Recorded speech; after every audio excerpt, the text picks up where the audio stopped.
Hello, Father James Kubicki here, wishing you a happy and blessed Feast of All Saints. Last year, Pope Benedict talked about its origin.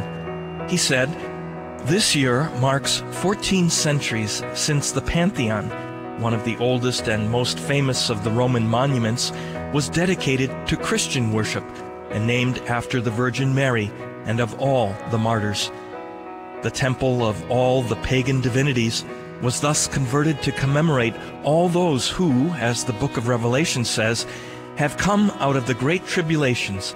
In February, I went to Rome, and I saw the church, which had been the Pantheon, a Roman temple which had been built to honor all the Roman gods and goddesses.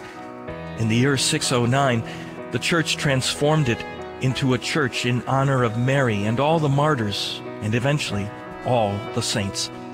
And that makes sense, because sanctifying grace, which we all receive at baptism and through the other sacraments, makes us holy as God is holy.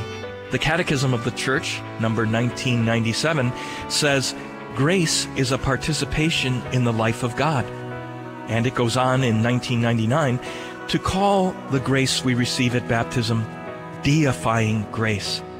Now, the word deify comes from the Latin word for God, Deus, and according to my dictionary means to make a god of, to enroll among the deities.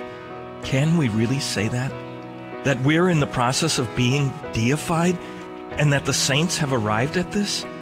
The first chapter of the second letter of Peter says this, that God's divine power can make us, quote, come to share in the divine nature, end quote. Today we celebrate our communion with all the saints, and we thank God for His grace, which can do more than we can imagine.